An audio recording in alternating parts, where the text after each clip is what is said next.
Bonjour à tous et à toutes et bienvenue dans cette nouvelle vidéo. Comme tu peux le voir, un nouveau format, un récap. Alors c'est simple, un récap c'est quoi? C'est un récapitulatif de l'actualité manga dans son ensemble. Donc on va pouvoir parler d'anime, de manga et aussi de jeux vidéo.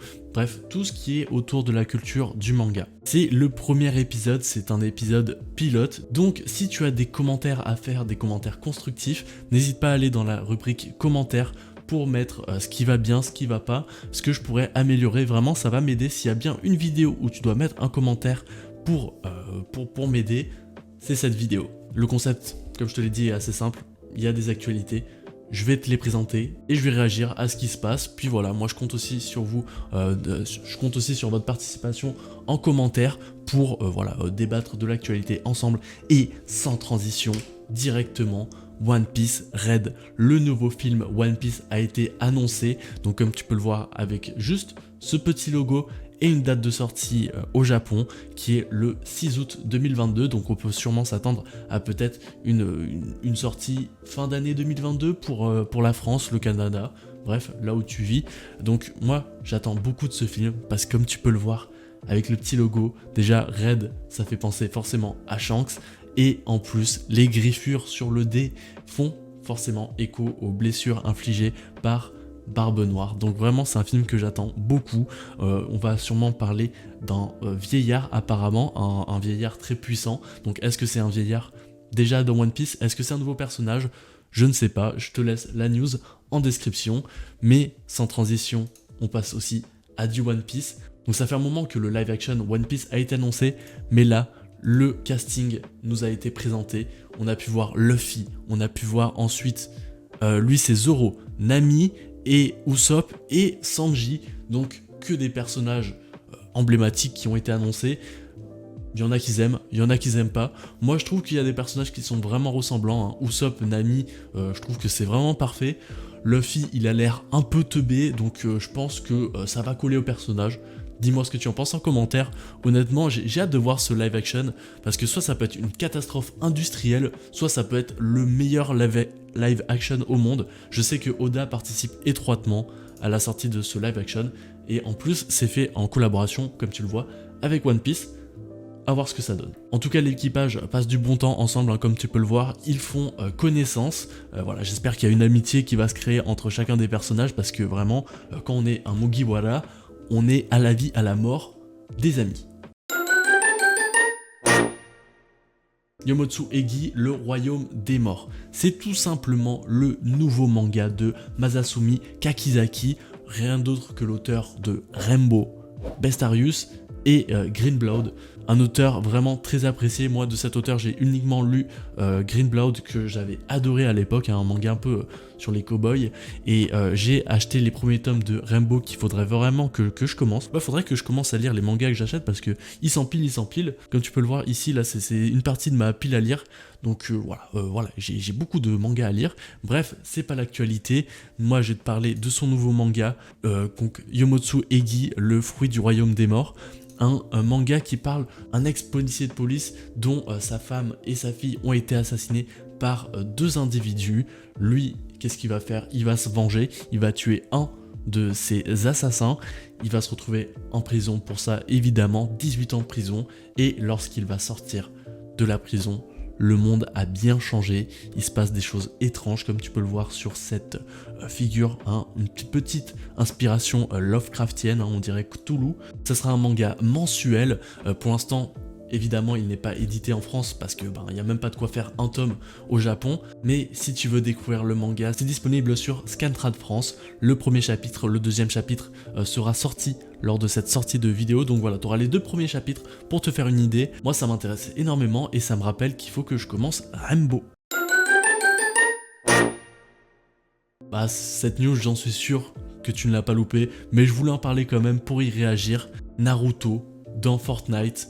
Alors on n'aime pas Fortnite, on peut se dire une chose, c'est qu'ils ont une capacité à réunir des personnages de tous les univers. Bref, il y a tout le monde maintenant dans Fortnite, c'est la folie. Bref, je parie qu'il y en a beaucoup d'entre vous qui ont relancé Fortnite pour jouer à Naruto. Moi je relancerai jamais Fortnite, hein, ce jeu de mort. Là non, c'est mort, c'est pas un Naruto qui va me faire revenir. mais je trouve ça cool. Il y en a qui critiquent un peu le fait que bon bah Naruto il a un fusil à pompe pour tuer des gens, voilà, c'est vrai que ça fait un peu bizarre, ça choque un petit peu. Voilà, soyons pas trop coincés, je trouve ça cool, ça fait parler un peu du manga dans le monde, pourquoi pas.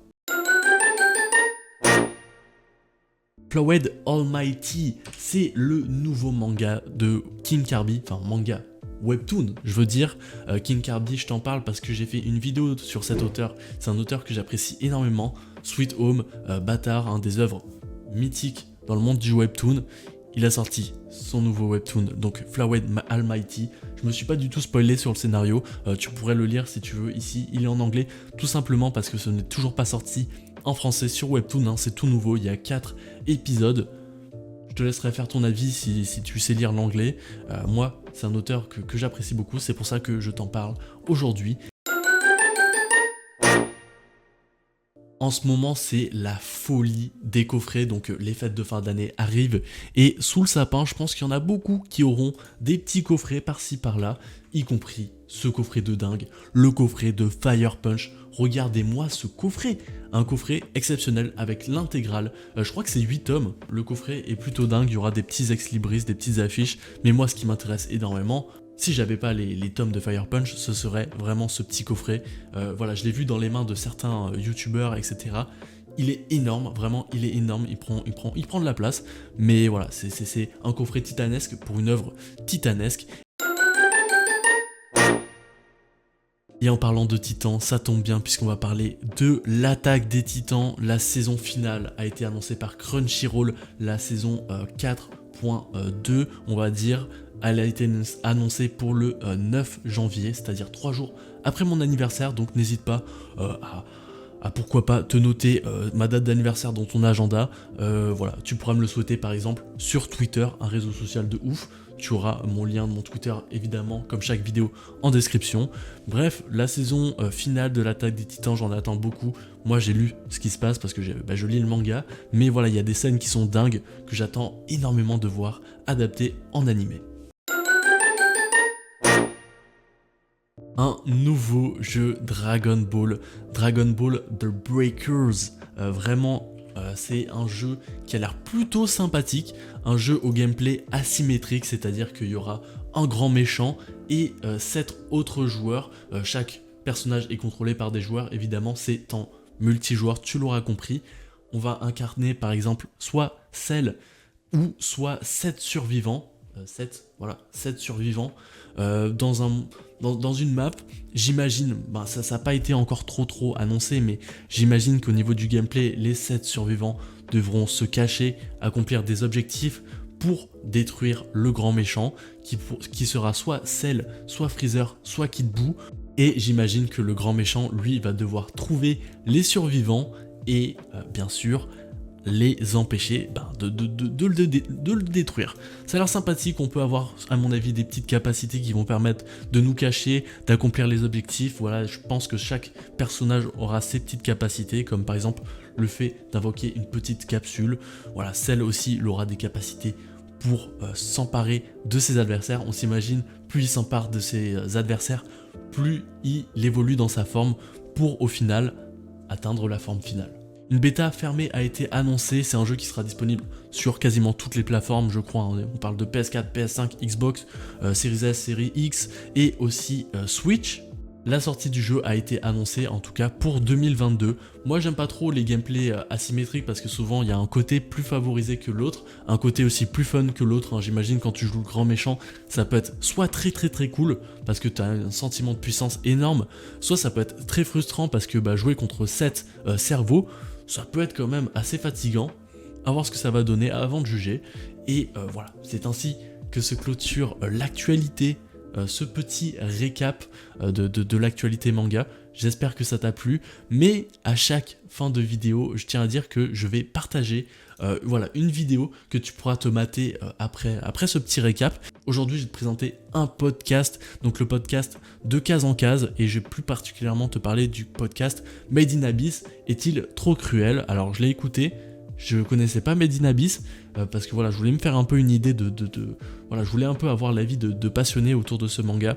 J'aime beaucoup les podcasts de 2 cases en case, vraiment je trouve ça très très bien. Souvent le sujet est vraiment, tu sens que c'est travaillé, ça parle de sujets souvent underground, donc je t'invite à découvrir ce podcast là et aussi à donner de la force. Voilà, la chaîne est en description, pour l'instant il a 25 abonnés sur YouTube. Voilà, fais-lui passer au moins les 100 abonnés, vraiment ce serait cool. Mais voilà, tu peux le suivre aussi sur tous ses réseaux, tout sera en description pour lui donner de la force. Moi j'adore les podcasts et je trouve que son podcast est vraiment intéressant. Je compte sur toi pour donner de la force sur ses réseaux et aller voir son podcast et faire péter son score d'abonnés. Ça me fera plaisir, ça te fera plaisir.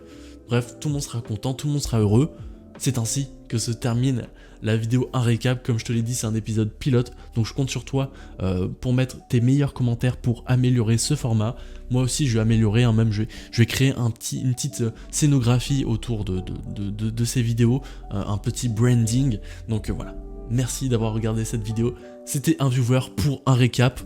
À la prochaine.